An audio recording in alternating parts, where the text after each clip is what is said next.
Jika kalian pernah nonton 101 Dalmatians 1996, mungkin kalian sudah nggak asing lagi dengan sosok Cruella de Vil kan? Sosok yang identik dengan rambut berwarna belang hitam dan putih tersebut dikisahkan sebagai desainer jahat yang ingin merancang busana memakai kulit Dalmatian. Pada 2021 ini, kita pun akan melihat asal-usul dari salah satu villain terkejam yang ada di semesta film Disney tersebut. Origin story dari sang villain pun akan dihadirkan lewat film solonya yang berjudul Cruella yang dibintangi oleh Emma Stone sebagai sang desainer jahat. Sinopsis filmnya mengisahkan gadis cerdas bernama Estella yang ingin menjadikan dirinya perancang busana populer. Namun, dalam prosesnya dia justru berubah menjadi kriminal ternama di dunia fashion yang dikenal dengan nama Cruella de Vil. Film Disney ini dibuka dengan masa kecil dari Estella yang hidup hanya berdua dengan ibunya. Estella pun digambarkan sebagai anak kecil yang berbeda ketimbang teman-teman seumurnya di sekolah dan terbilang sering membuat masalah. Hal ini pun membuat Estella akhirnya dikeluarkan dari sekolahnya dan pergi meninggalkan kota asalnya untuk menjalani hidup baru di London. Sebelum pergi ke London, ibu dari Estella pun sempat mampir ke tempat temannya untuk meminta bantuan agar bisa hidup dengan anaknya. Namun di momen itulah ibunya Estella tewas setelah didorong oleh 3 anjing Dalmatian ke jurang. Estella menjadi sebatang kara, kemudian Estella bertemu dengan 2 pencuri cilik yaitu Jasper dan George dan tumbuh dewasa bersama mereka. Demi bertahan hidup, ketiganya pun kerap melakukan aksi pencurian secara besar-besaran. Estella yang jago merancang busana pun menjadi sosok desainer dari setiap kostum yang mereka gunakan dalam aksi pencurian. Lalu pada suatu hari, Estella akhirnya memutuskan untuk meninggalkan kehidupan kriminalnya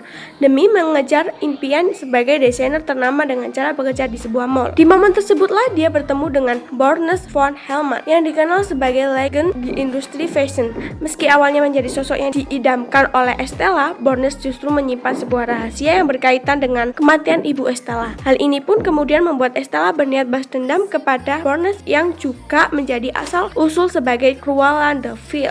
Meski fokus utama dari film ini berada di dunia fashion atau industri busana, genre sebenarnya di film ini adalah heist atau pencurian. Ini berkaitan dengan latar belakang Estella, Jasper, dan George yang merupakan sekelompok pencuri ulung. Bahkan proses balas dendam Estella terhadap Bornes juga sebagian besar dilakukan dengan cara heist yang sangat cerdik. Cruella menjadi origin story villain dengan konsep yang unik sekaligus berbeda ketimbang film Disney pada umumnya. Sayangnya, asal-usulnya tersebut dibangun dengan durasi yang terlalu lama sehingga kalian mungkin akan jenuh ketika menonton alur yang lama ini karena sang sutradara berusaha mengembangkan karakter Estella menjadi Cruella.